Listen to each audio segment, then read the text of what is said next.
Welcome to NothingisOB South Texas Golf Podcast, episode number 55. Now, today I have a really special guest tonight. I have Omar Uresti. Now, we're going to get into Omar's story here in a little bit, but before we get things started, a word from my sponsor. There we go. If we can get to it, there we go. I'm thankful to have Michael A. Aguirre with Capital Strategies and Mass Mutual Firm as the sponsor of the show. Like my passion for golf, Mike has a passion for helping others, especially in the financial department. Please allow him to give you a free financial analysis and help give you and your family a better fiscal outlook. I trust Mike with my finances. Please trust him with yours. There's several ways you can hit him up. On his cell phone at 210-413-2522 or on his website at www.michael-aguirre.com. That's Michael A. Aguirre, financial advisor with Capital Strategies. Mike will not do you wrong. Thank you for your sponsorship, Mike. I truly appreciate you. Well, our guest tonight is Omar Uresti. He is a former All-American for the University of Texas. He's had 377 starts on the PGA Tour, and he has earned his career earnings $3.87 million. Whew, that's a good amount of money. Hopefully he didn't blow it all on black in Vegas. Now he's coming off two huge tournaments. Most recently, the Senior PGA tournament in Southern Hills at Southern Hills Golf Course in Tulsa, Oklahoma. And prior to that, the 2021 PGA Championship at Kiawah Island. Welcome to the show, Omar. Thanks for being on tonight. Yeah, Andy, thanks for having me on. All right, dude, let's get right into it. So how did you get into this crazy game of golf? The earliest thing I remember is about 4 years old. My dad used to play a little bit. He cut down a 7-iron for me and used to take me out with him. And I just I remember playing Butler pitch and putt here in Austin and Lions Municipal as well. And just fell in love with the game. And then when I guess we had about an 1.5 acre yard, and I dug a hole on one side of the yard and put a coffee can in it, and that was my cup, and I would play to that. And then after a little bit, I got smart and put one at the other end and just went back and forth.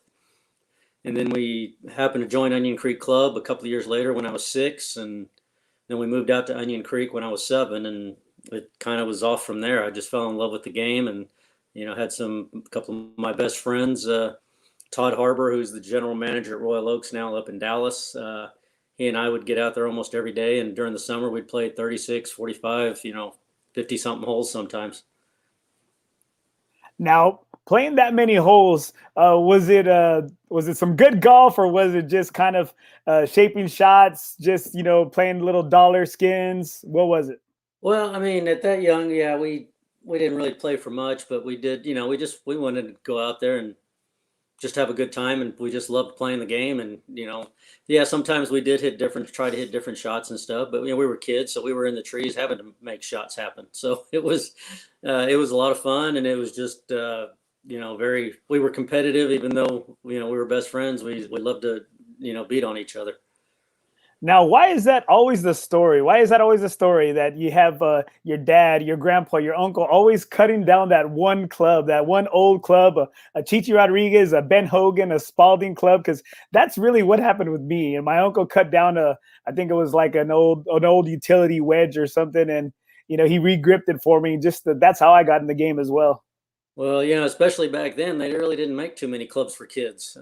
The first junior set I remember having was the Ben Hogan Little Bens, I believe, and I played those when I started playing some little city junior tournaments here in Austin, and and then went to the Little Ben, or they might have been Little Bens. Then I went to the Junior Bens, and then next thing I knew, I was playing with my dad's, I think it was a ladies set of power belts that I had when I was like 12 or 13, and then my dad gave me his power belts.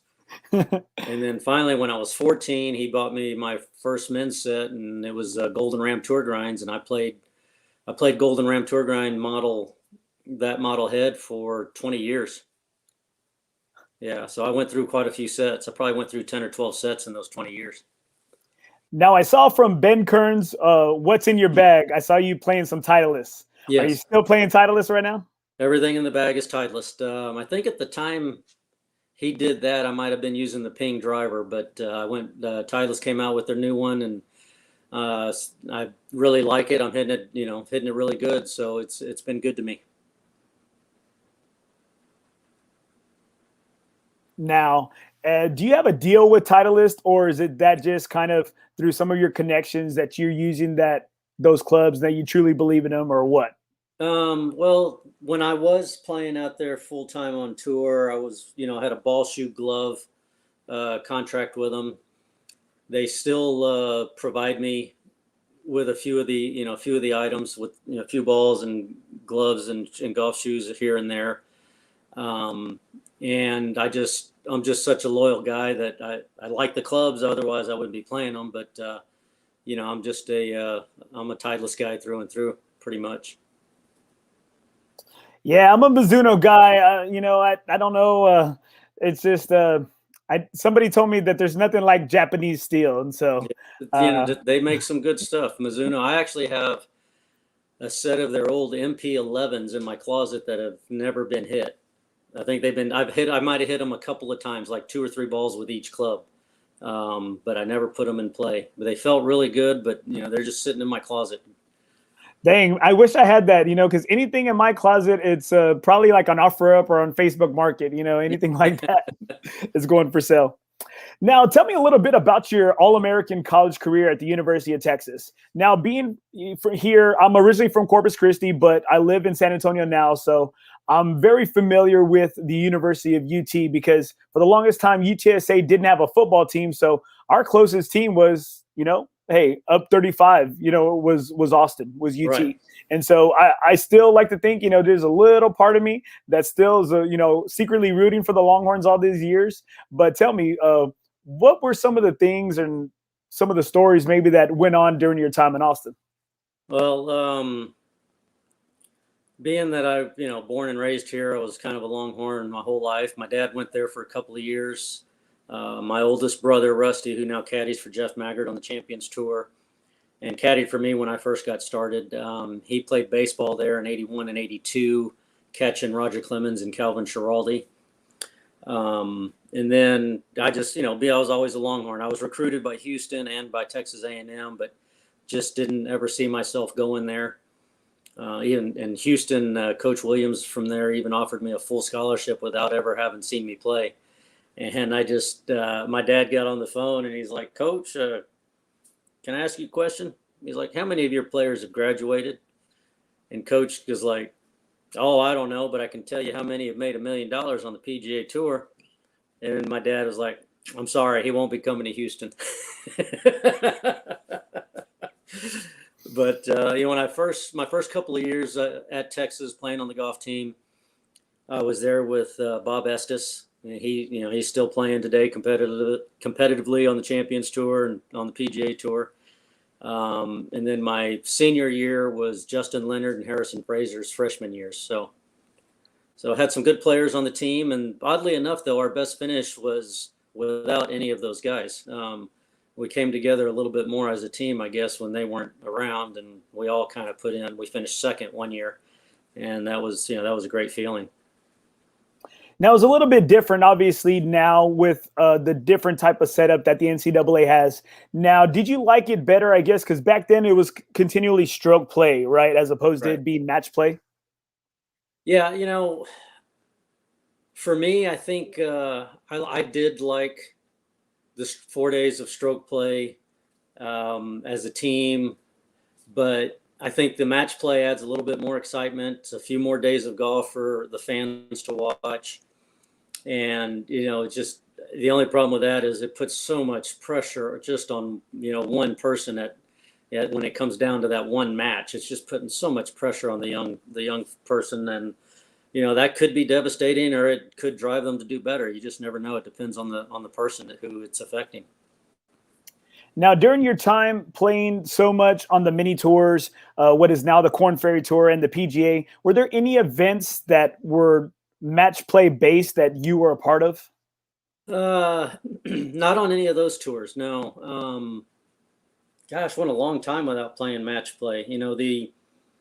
closest thing I came to match play, I guess, was in 1994. I went into a playoff for the Nike Shreveport Open, and it was a 6-hole playoffs. So that was before I finally won. But never really any match play until I played a couple of amateur tournaments up in I guess it was the U.S. Amateur, and the other one was the Western Amateur up in it was at Point of Woods outside of I don't remember where it was now, but those were match play events, but no college tournaments, no pro tournaments until, gosh, I went a long time without playing anything match play, to tell you the truth. Nothing that dealt with the tour.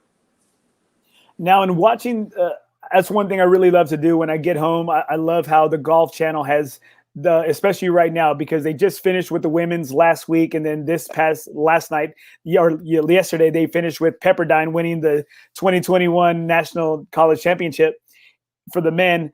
And I love watching these guys. I love how they break down their process. I love how some are by themselves or some have their coach and assistant coach, and then they don't have it. And I like how they kind of go through the process. Now, It's funny. You were talking about the Shreveport Open, and I got a little clip right here. Omar Uresti was the one to follow come Sunday at the Nike Shreveport Open. Omar was definitely in the O-zone Saturday. He set a Nike Tour record with 9 consecutive birdies en route to a 9-under par 63. The University of Texas grad went into Sunday with a 4-shot edge. That cushion, however, soon deflated, and he found himself testing his nerves in a playoff with Pat Bates. Bates kept the pressure on Omar for 5 holes, but soon found himself in a battle with his wedge. With support from his brother, caddy Rusty, the O-Man pulled through on the 6th extra hole to capture his first Nike Tour victory.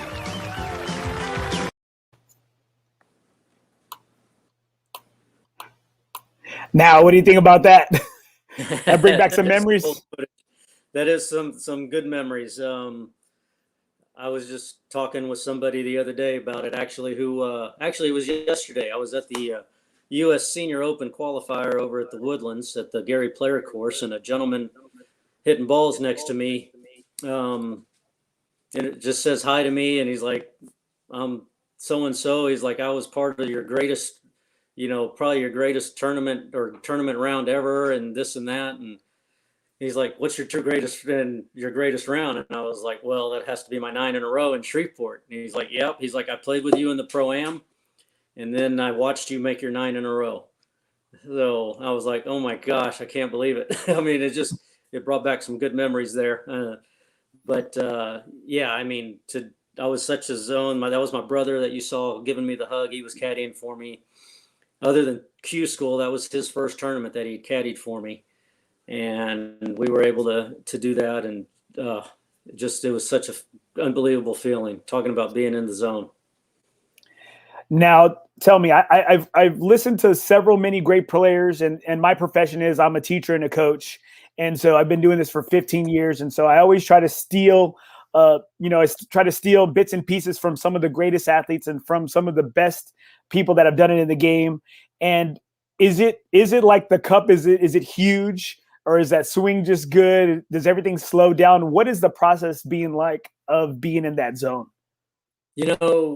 With me, it was kind of funny. I was kind of oblivious to things going on around me. All I saw was my target and the hole and my line when I was, reading my putts and being able to hit it on that line, and just happened to be, just dead on that day. And at least for those 9 in a row, I actually missed 3 easy birdie putts the first 3 holes. Not easy, but 3 birdie putts under 12 feet the first 3 holes before I got going. And then, started going, and just, it was unbelievable. I know on 9 and 10, both those holes, I hit 5 irons to within 3 feet. And then the next hole, I hit a wedge to within a foot. And then my last birdie, I hit a 9 iron to about 18 feet, and I was just trying to get it close, get it up there close to the hole, and I made it. So it was like, oh my gosh, that's 9 in a row. But as I was going through it, I got to the 5th birdie in a row, and I thought to myself, whoa, I just tied my career best, my personal best. And I was like, no, shake it out of your head, focus on the next shot, one shot at a time. And I was able to do that. And then I made 6. I was like, oh my gosh, that's my personal best. You know, but I kept shaking it out of my head and just being able to get focused on the next shot. And it worked for 9 holes in a row. Now, what happened on that 10th hole? Actually, it was a long par 3. I believe I hit a 5-wood, the old TaylorMade railer on the fringe. And I was only about 15, 18 feet from the hole, and I chipped it up to about a foot and tapped it in for par. And then I birdied the next hole and then bogeyed the 15th hole. So, yeah. So going into 6 extra holes, what were the roller coaster swings like? Oh man, it was kind of disappointing. I bogeyed my last 2 holes of regulation. And so then I had to go into a playoff, and I'm playing against Pat Bates, and he hit it about at least 30 yards farther than I did. And 3 of the 6 holes that we played were par 5s. We went back to number 18. I'm trying to think if that's the hole we started on. Yeah, I think we started on 18. Or we started on 1, actually. And I can't remember if we both made birdie, and then we made a couple of pars. And then on 18, I had to go for it in 2 because he hit it on the green about 15 feet from the hole, putting for eagle. And I ended up, I had hit it just left and short of the green, and I hit a terrible pitch shot. It just came out kind of hot, and it went by about 12 feet. He missed his birdie putt, or his eagle putt, ran it up there a couple of feet from the hole. And so here I am with a 12-footer downhill, and I made it. To tie the hole, and then the next hole was a par 5, and it was a little dogleg right, and he hit a really good drive. He just pulled it just a little bit, and it went into a fairway bunker through the fairway. And I hit it down the middle, and then I hit 3-wood on. He had to lay up, and then he missed the green left. And then he chipped it on to about 4 feet or whatever, and I rolled my putt up there to a foot and then tapped it in, and that was it. So that was a roller coaster there too, just up and down, having to grind on some putts.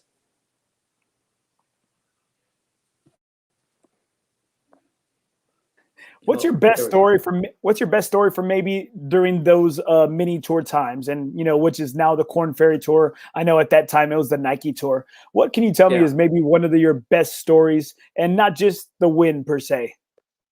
Well, back in the day when we were, I was just getting started, not a whole lot of money to back us up with. And we actually traveled in a group, and it was myself, Perry Moss sometimes, a guy named Scott DiSerrano, Jim Furyk, and then maybe Scott DiSerrano's brother would caddy for him, but we'd sometimes fit 4 or 5 of us in a hotel room.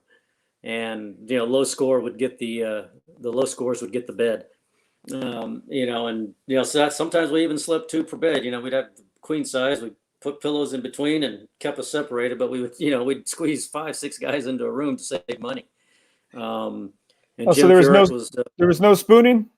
Yeah, no spooning. No. But Jim Furyk was one of those guys, and we traveled a lot together that year, and we became really good buddies. Who would you say is your best friend from tour, the PGA Tour?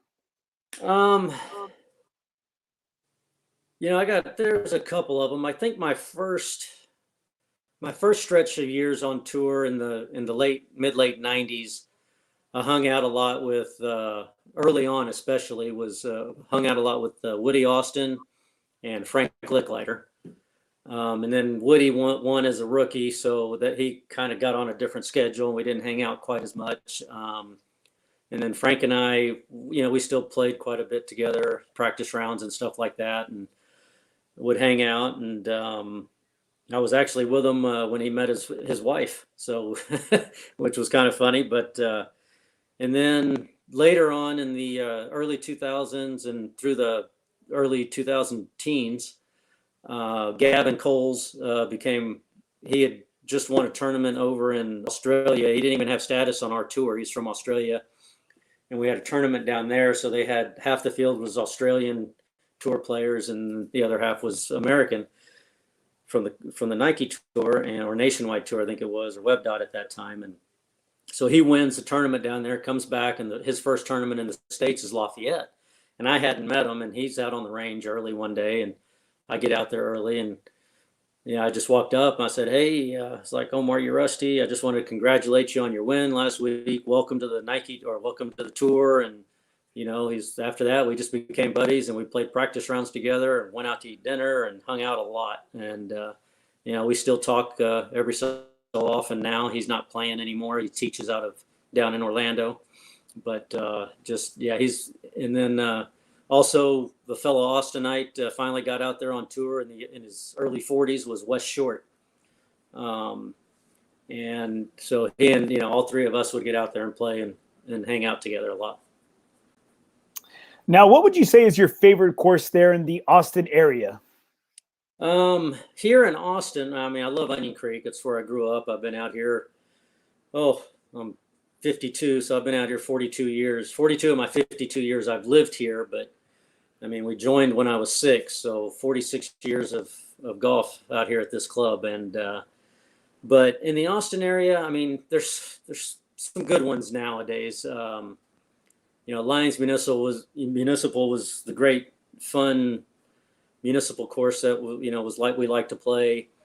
I really like Horseshoe Bay Ramrock. It's a really good test of golf, and I always like to go out there. I don't make it out there that much anymore because now the drive seems to take a lot longer with all the people that live here. Just so much traffic. The Hills of Lakeway has always been fun to play. Has had the Barton Creek courses and UT Golf Club. And I'll go out to UT when I'm trying to get ready for a tournament and get some good practice in out there and give my game a test. But so that's here. Here in the Austin area, that's those are the ones that I like. Probably the most to play. Now, favorite course here and around the San Antonio area? Unfortunately, it's not there anymore. Is Pecan Valley. That was such a great course. Had such great history.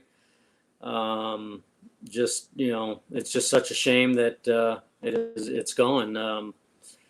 There are some other, Oak Hills is another one of my favorites down there. I really liked playing there. My very first PGA Tour event was there. I Monday qualified in 1991, and got to play there. Also did a U.S. amateur qualifier there one year, and played 18 holes there, and then 18 holes at what used to be, I think it's now Sonterra South. And I think I was low qualifier in the country that year. I was 11 under for the 2 rounds. And it was just like, wow. But those are, Oak Hill's probably the favorite one that's still around, but even though I haven't gotten down there to play it in a while. Yeah, I've been asking a lot of people. I was name dropping you to several of the STPA members around here, and they're like, "Oh, well, we haven't seen Omar in a long time. So, hey, you got to make your way down to an event here in San Antonio sometime soon." Yeah. I used to play the San Antonio Open a long time ago, but just my schedule got busy, and who knows, maybe I might try to play it again here soon. It's just playing against these young kids now. It's kind of tough. They hit it too far, and that Cedar Creek's got a couple of goofy holes that don't set up good for me. It is. It's a little tricky, especially being in those valleys and those canyons and around those mountains. But it'd be nice, and it seems like you can still whoop up on those youngsters with your 2021 PGA Professional Championship win. Yeah, there's a few of them. I guess I can still, I think most of that's experience, though. Once they get the experience, they're going to come around, obviously, and. I think that's what helped me get through it this year, was just my experience. Yeah, because it seems like, if I'm not mistaken, from what I was looking at your scores, you shot pretty well the first few days, and then you had some little roller coasters on that last round. Yeah, the last day, it was funny because the wind each day kind of switched like a quarter, like 45 degrees each day. So the first day it was actually started out of the southwest, and as the day went on, it switched all the way to the north. And then the second day, it kind of came out of the northeast, the third day was a little more out of the east, and then the last day was I think the toughest wind to play in, especially at the first 3 or 4 holes, because it was out of the southeast, and the first 3 holes were, kind of long and into the wind, and there was a little bit left to right wind, so it made those first few holes play really difficult. And then, after that, kind of got downwind, and I got in my groove and started playing good golf again. But the first, I was 4 over after 4 holes, and I know my lead shrunk quite a bit. And by the end of 12 holes, I think I was only down to a 2-stroke lead, but I was able to make a couple of birdies on the par 5s at key times, and to get my lead back up, where I was able to relax a little bit coming in, but never totally relaxed, because there's 18's got water on it. And I just I knew I needed to just make a par bogey, and that's all I tried to do.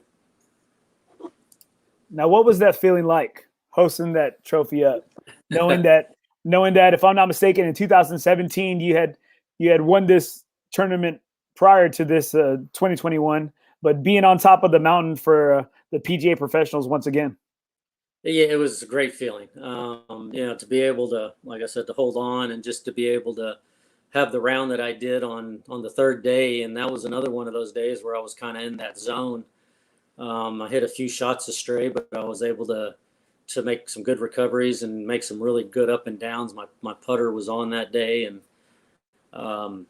just is such a great feeling. To win anything is a great feeling, and I was just happy to be able to hold on and come out on top.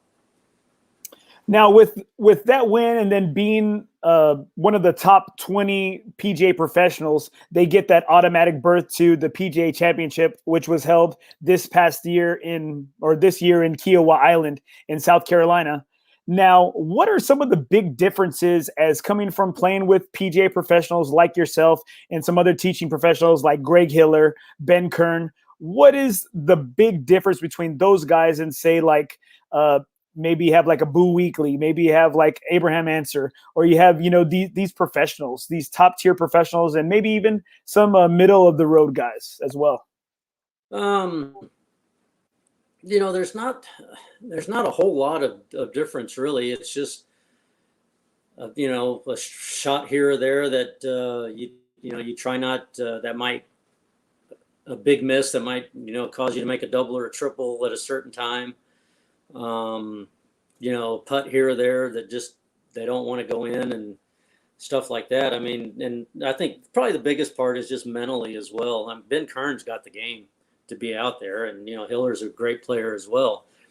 Ben hits it far enough. But I know he loves what he does. I don't know, he's got a young family, and I don't know if he would like to travel too much and be away from that. I know he loves what he does. So, but he's a great competitor, and he doesn't like to play bad. He doesn't like to lose. I know that. Yeah, I had him on the show, and I asked him, I said, now that, he's made friends with you, Rich Beem, guys that are, around the senior PGA that play in the senior events and play in the STPA events. I said, by him being the 2018 top finisher, did that give any bragging rights? So do y'all guys have any of those bragging rights amongst yourselves? We don't.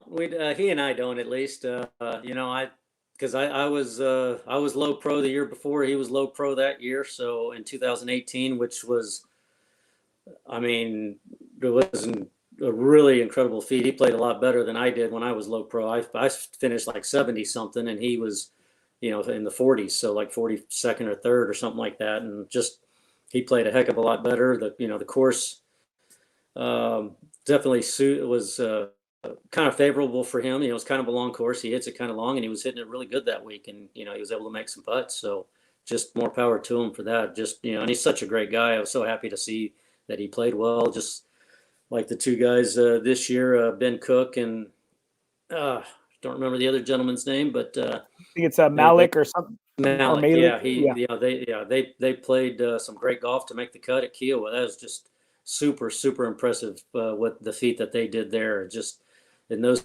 conditions, and to play as well as they did to make the cut. And I know Ben had a chance to play really well and had a tough one day, maybe Saturday, but I think he brought it back on Sunday, and finished fairly strong. So just more power to them for being able to play as well as they did. Now, how tough was that course? And you being a Texas guy, being close to me in age, obviously you got heck of a better golf game than I do, and a good majority of my buddies. What would you say the toughness of that course really was? Well, let's see. First of all, if you go play it, do not play the tips because it is way too long.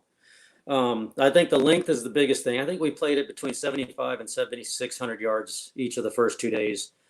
And the problem there is most of the greens are built up. They're kind of turtlebacks. If you miss the green, you got a really tough pitch shot, where you got to either hit a bump and run or be really creative somehow. So that makes it tough. But the other tough thing is you have, depending on which way the wind's blowing, if it's blowing, I guess, out of the east, it's 9 holes are into the wind and 9 holes are downwind. If it's out of the east or west, if it's out of the north or south, then I think the course plays a little bit easier because the holes don't play as long. I know the first day I got out there and my first, 10, 11, and 12 and 13 were kind of downwind. And then I had to play 14, 15, 16, 17, 18, 1, 2, 3, 4 into the wind. And not only were they into the wind, but they were into and a little left to right, which I hit a little bit of a fade. So it really was killing my shot. I wasn't able to get any, good distance out of it. And plus I wasn't swinging at it great anyway, but it really played hard for me. And then holes like 5, 6, 7, 8, and 9 were back downwind the first 2 days, and I played those holes a little bit better. But the way that wind was blowing set up really good for Phil. And being a lefty that he was hitting a draw into that wind. And, so I think it favored him, and he was just, he got on it at the right time, and he played some great golf to be able to come on top and show them that the old guys can still do it.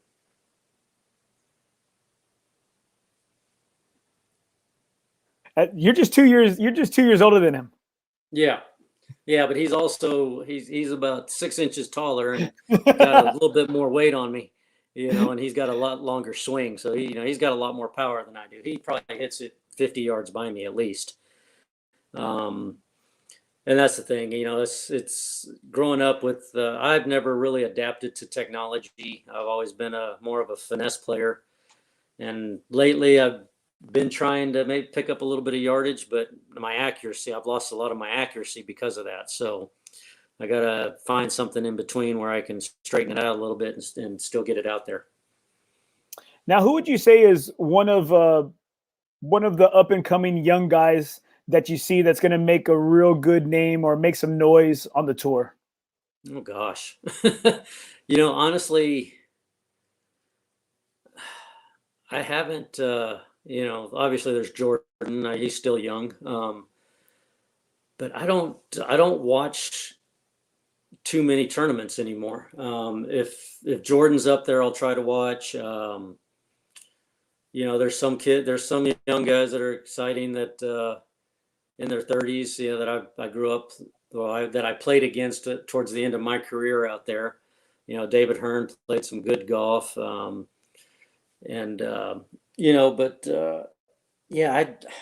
honestly, to give you any names of any of the young players right now, it would be hard for me to give you anything. Scotty Scheffler, what a great young player from UT there, and Dylan Fratelli also from UT. They got a bunch of talent.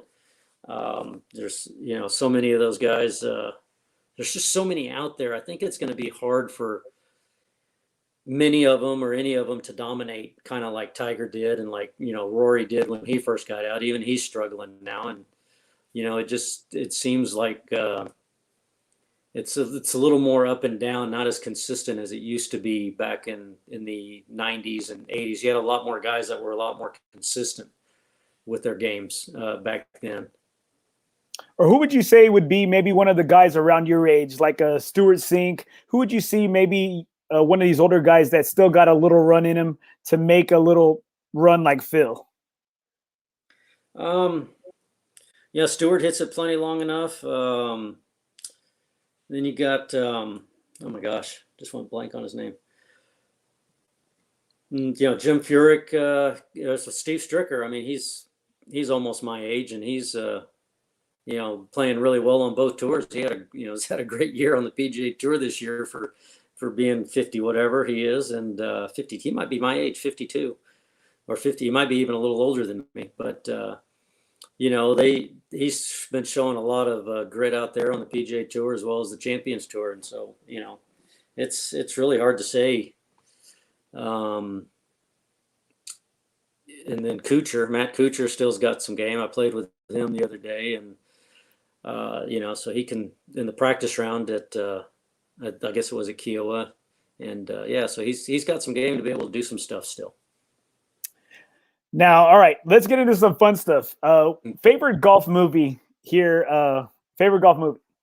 Well, there's a couple of them. Obviously Caddyshack, but the one that you cannot find on DVD anywhere is Dead Solid Perfect. Dead Solid Perfect. Yes, it was 1988. I just watched it the other day. I found it on YouTube.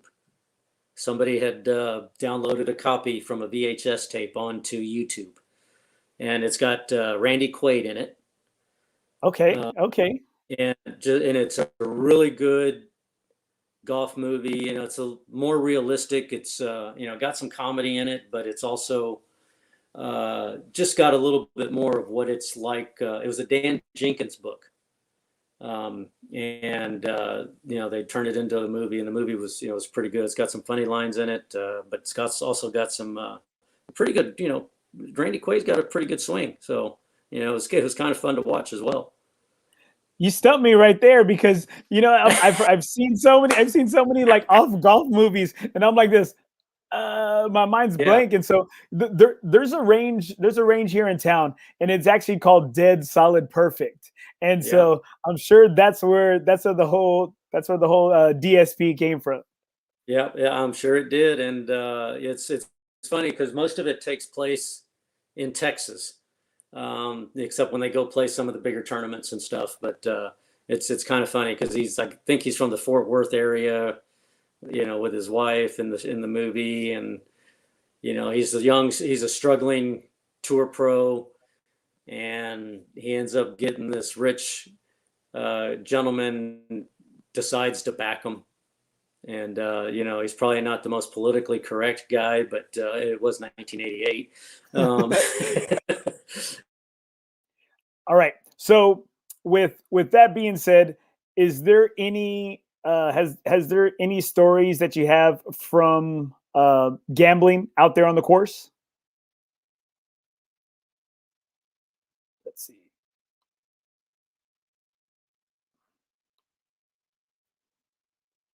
We may have lost Omar here just a little bit. We'll give it a little bit of time. Hopefully he props back up here. I'll play a little video here about our good buddy Omar.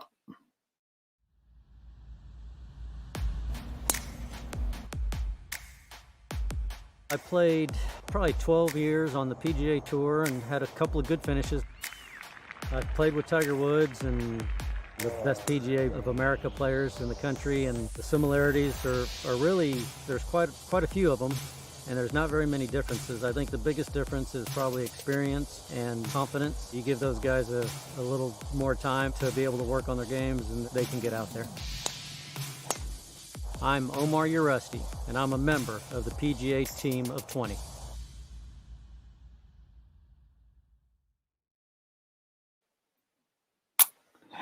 All right. Now, one of the courses that always helps push out my stuff out here, pushes out the podcast, and is a great supporter and always helps me out with some great golf giveaways is the Golf Club of Texas. If you can see right here behind me, I have a really good picture of hole 10 and 18 right here.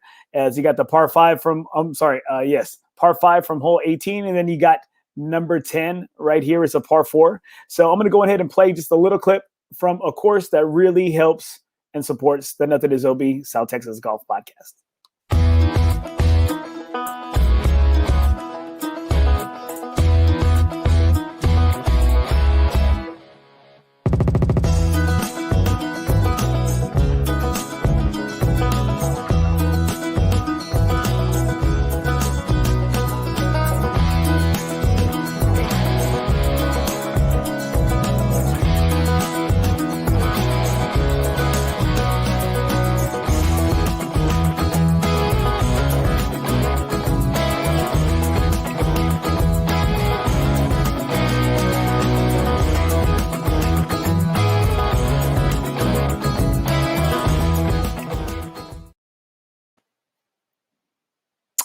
All right, guys, we're just having just a little bit of technical difficulties with Omar right here. We'll get right back on when Omar is able to.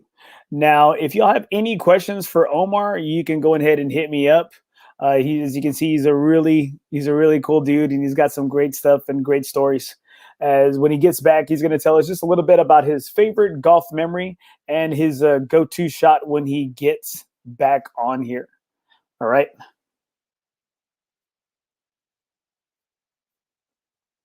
So we're going to give him a little bit of time to get back on here. I'm going to pause the show real quick to give him just a chance to get back on here.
All right, there you go. Got him.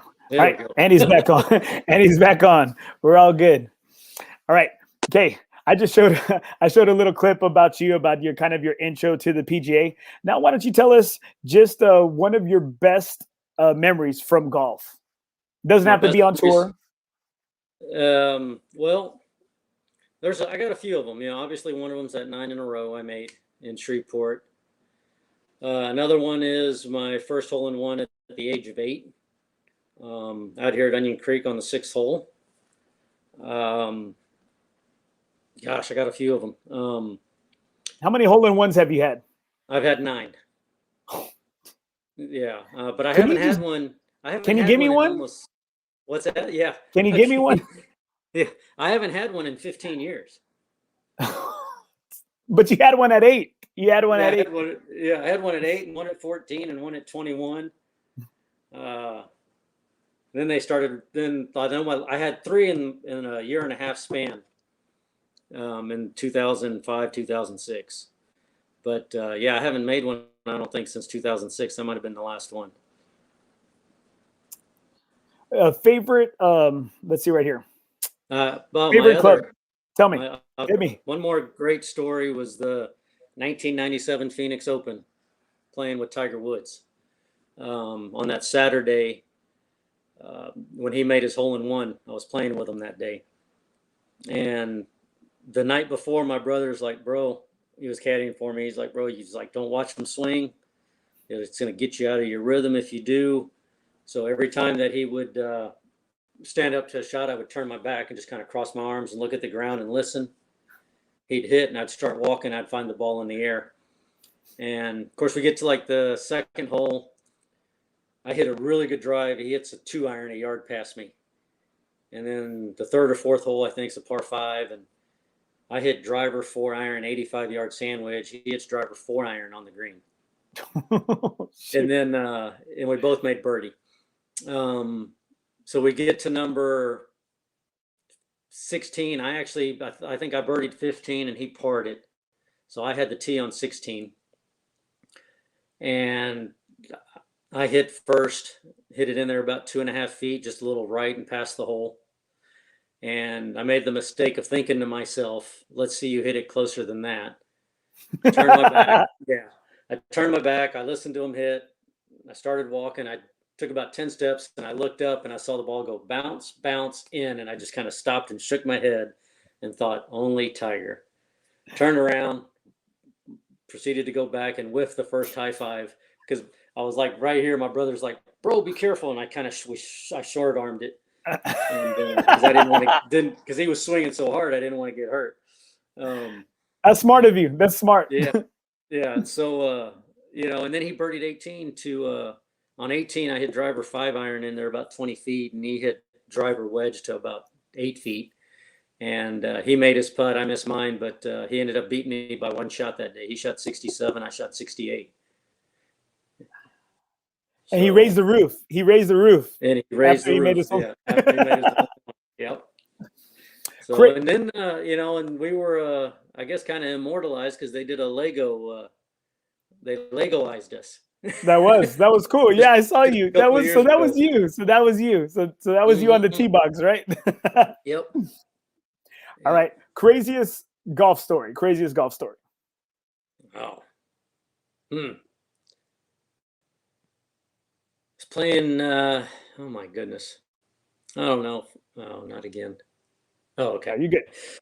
Yeah. All right. Man, there's so many of them. I remember one time playing in Virginia Beach and it must have been the web.com there in the early 2000s. And I hit it left in some trees and I was trying to punch it through, and behind me is a hazard. In front of me, there's a tree, not even the width of a golf ball. And I'm trying to, just squeeze it, take it by that tree with a little hook around it. And I pulled it and it hits that tree square and came back and hit me in the belt buckle. So needless to say, there was a 2-stroke penalty there, but either way, it would have been a penalty because if it didn't hit me, it's going in the hazard behind me. And I think I ended up making a double or a triple on that hole, but I think I still finished top 5, might've finished 3rd that week, but, that's one of, growing up out here at Onion Creek, we had the legends of golf, and, just being able to miss days of school, Wednesdays and Fridays. Our dad always let us miss to go watch the Pro-Am and then the tournament on Friday. And what a treat that was. Just be able to watch those guys be on the range. I always helped out on the range, even though they didn't want me to. And then the next thing I know, Chichi Rodriguez or Jackie Burke would be like, hey, come hit some balls out here. And I finally got smart, started taking my own club. So I, wasn't swinging something big and heavy, but, they'd give us little swing tips and little grip tips and stuff like that. And it was so much fun. And, and that's not really crazy, but it was just a lot of fun and just great memories. I wish I could remember more of those days because, I just, being so young, you don't think about it at the time. All right. Now, one of the last things here, there's a lot of controversy in regards to how you've made your bones these past couple of years and getting on to some tour events by being a lifetime PGA member. That it's one of the perks of your many years in the game of golf. Where did this all start? That there was some controversy in regards to teaching PGA professionals that they're upset with you pretty much beating them and getting on to these tour events. Well, if I hadn't won, it wouldn't have been such a big deal with a lot of them. I've paid my dues for over 20 years, which allowed me to become a PGA of America life member, after those 20 years to become a life member and to be able to play in the tournaments, I have to fulfill what they call MSR credits or MSR points, which is going to teaching seminars and our annual meetings and stuff like that to accrue those points. So I do that every year. I get my points done. So I'm based on everything that I've done, I'm totally within the rules, but because I'm not a working pro, because some guys are teachers, some guys are actually, especially up in the Northeast, they're they're playing pros. They play with their members. They're not working in the shop that much. They're mostly there to go play rounds of golf with the members and entertain and stuff like that.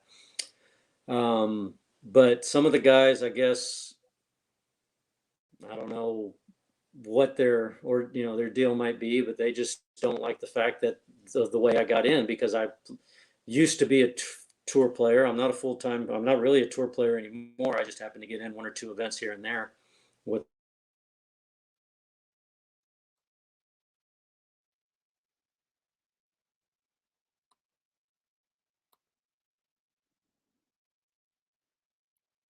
Just as we're getting into the thick just as we're getting into the thick of this conversation right here, the big controversy that is surrounding Omar is that how he's made his way into these tour events is that he's the most controversial man in regards to the PGA. Now, a lot of times you have these teaching PGA professionals that they only have so many events that they're able to qualify and get a chance to play with the big boys in the PGA professionals or the PGA Tour.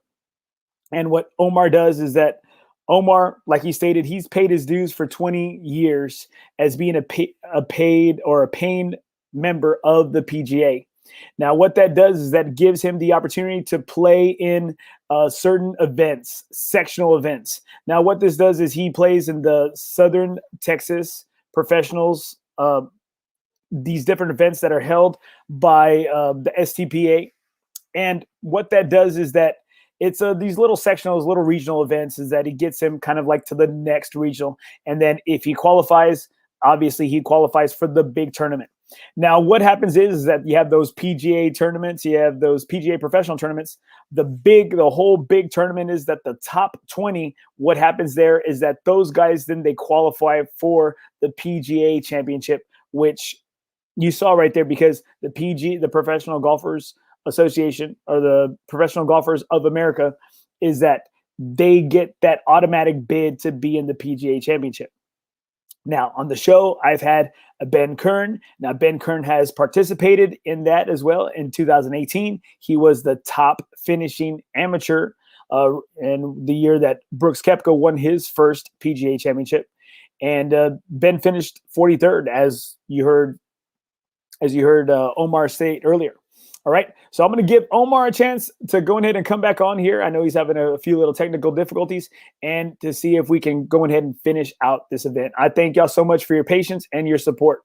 Just as we're getting into the good stuff. Damn.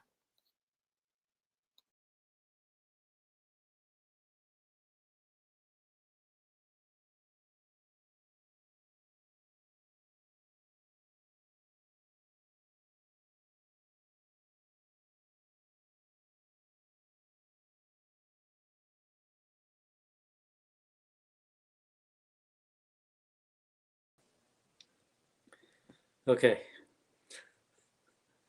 All right. Our internet's been acting up. It keeps cutting out for no reason.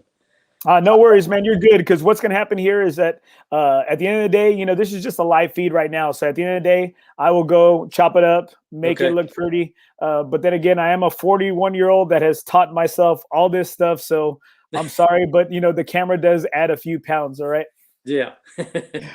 Okay. So as we're getting into it, we're talking about that controversy about how you have some haters out there. You really have those PGA professionals that kind of look down on you, and maybe you have those whispers behind your back and stuff. Yeah, and it's kind of unfortunate. It used to bother me at first, and also because a couple of the guys that used to kind of be upset with the fact, and they still are. They're just not as vocal anymore. And I think the PGA of America actually may have kind of gotten on them a little bit as well. At least I'm hoping they did. But there was one former tour player that just didn't like the fact. He was a former tour player. Only played a couple of years, but he worked in the golf shop, and he was in our section for a while. And I started playing in section events, and I won a couple of tournaments, early on, and he and a couple of the other guys in the section raised a little bit of a stink about it, and they were able to get the rules changed. And now nationally for future guys coming in from the same kind of position that I came in from. They've changed the rules for future ones, so I'm grandfathered in the old rules. But any new life member coming from being a former tour player now has to go through the business schooling and testing in order to get the privileges to play. So, and I don't know if a lot of them realize that, but, I'm grandfathered in. I've done everything by the book. I haven't cheated. I fulfill my credits, my points. I promote the game in the way I know how to do it. I play in pro-ams, I play in fundraisers, I give tips and a couple of lessons here and there and that type of thing. So, it's, it has been unfortunate that there have been those vocal guys, but they're not as bad. It hadn't been as bad recently as it was at the start. Now, and I think that's the most important thing in speaking with a good amount of instructors and a good amount of PGA teaching professionals is that, are you doing the right thing with this game? Because it's a great game. And right now it's a hot game right now. It's a hot commodity right there. And it seems like you're doing that. You're a great ambassador. I know you are also ambassador for the Veteran Golfers Association. And, you're an ambassador for them. And with my dad being a Marine, and, being in the military family, that's an organization that I really hold close to my heart. I had on the 2019 national champion Coulter on the show. Yeah. Oh, well, yeah. Great guy. I had the opportunity to play with him. Good young player. I think he was a little nervous when he played with me, so he didn't play all that great, but he can hit it out there pretty good. But I met Josh Payton, who started it. I actually met him at the Pro-Am at the Texas Open down there in San Antonio. And he was one of my playing partners. And I introduced him to Tito's, and he introduced me to the Veterans Golf Association. So it's a perfect marriage, right? A perfect marriage. Yeah. And now they got a little deal, that Tito's helps them out and, and stuff. So, so that's been a good introduction. But it's a great organization. They have 12,000, I think, or 11,000 plus members now. And last I heard, they hadn't lost any vets to suicide or anything like that. So golf, they got the golf tournaments to give them something to do and to keep them positive and just keep on going. Yeah, I had Coulter on the show, and I try to do as much as I can because my dad fought in Vietnam, and I do some work with the combat veteran organization here in town. It's called Fairways for Warriors. And it's for, these are combat guys who were in the thick of things, men and women. And I see how much of the game of golf has been so therapeutic for so many people. And so I really commend you on being an ambassador because, you're in the limelight, whether it's for positive and negative at times, you're in the limelight. And I know you've been a great ambassador for the VGA. And I thank you for being a great ambassador for the game of golf because we need more guys like you out there, and you're doing it, especially for the state of Texas. Yeah, I just, just happy I can show some support for our military, our vets, and those who are serving now. It's, if it weren't for them, we wouldn't be where we are now. That's for sure. I totally agree. Last question of the night. Who are you playing your last round on Earth with? Oh my gosh.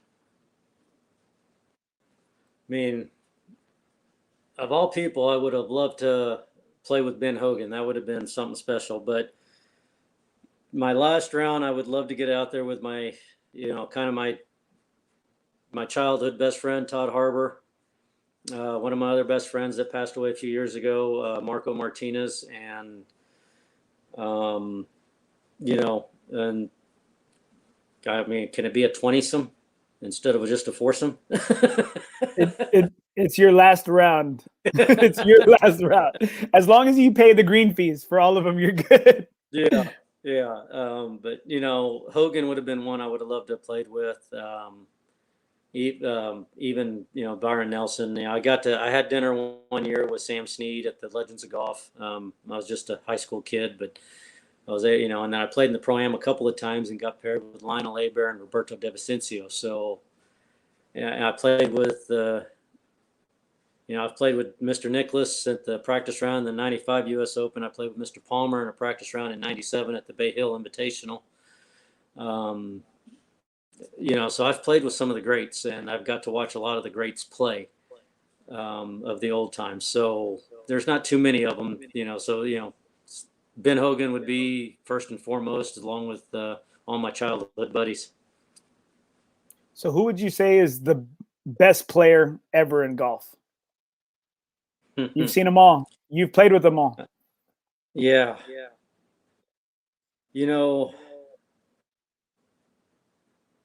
Tiger was pretty incredible, but I still think Nicklaus might have him just by a little bit. He had a lot more second places in those majors that he didn't win. And then Hogan. I mean, Ben Hogan, especially to do what he did after his accident, where he was barely able to walk, and to be able to come back and dominate kind of like he did. He played limited events, and he, mostly the majors, and he was able to win, quite a few of them. So he was, in my mind, he's one of the best as well.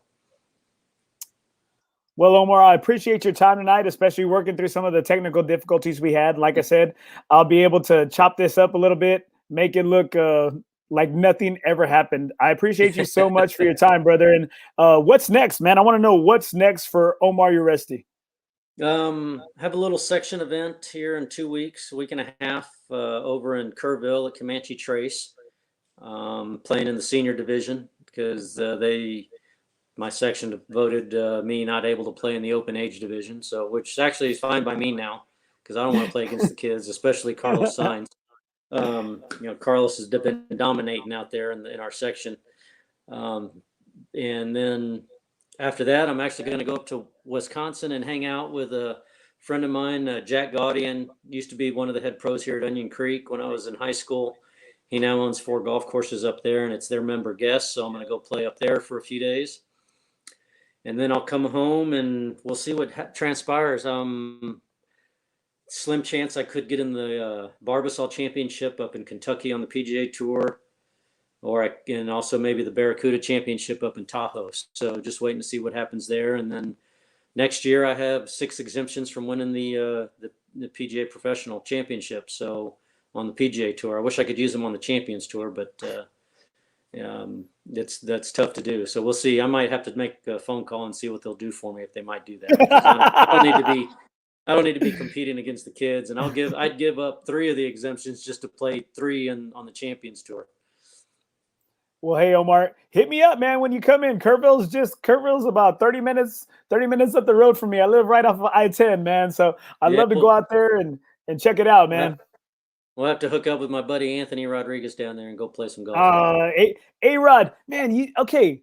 You know what, A-Rod, we're so close to getting him on the show, but he's always hunting, he's always fishing, he's always golfing. I'm like, you know what, dude? Like you're living a good life, dude. He is. He actually asked me to play in a little partnership up in Sonora next weekend. But I have my kids, so I can't get them. I don't get to see my kids very often, so I need to hang out with them and stuff. But I played with Anthony in his very first PGA Tour event, and that was up in Denver at the International. It was the Stableford tournament back then, and he made the cut. And I think I missed the cut. He made a great putt on the last hole to make the cut right on the number, and I think I missed a putt, and I missed by a point or something to make the cut. But yeah, he's such a good talent. A lot of good golf in that guy. Oh, yeah, man. I can't wait to get him on the show as well. But, hey, like I said, thanks so much for being on the show, man. I really appreciate it. I know you're a busy guy, and thank you for everything that you do for the game of golf, especially here in Texas. My pleasure. Thanks for having me on. I appreciate it. Have a good night. You too. I'd like to thank Omar Uresti for being on the show. He didn't have to do that. He's a great ambassador for the game, and he gets into the controversy behind it, and he's a great sport about it. Thank y'all so much for supporting the show. I truly appreciate all your support, all your comments, all your shares. Please hit me up on Instagram, Facebook. NothingisOB is my handle. Please hit up my website, www nothingobgolf.com. Remember, in the game of life, nothing is OB.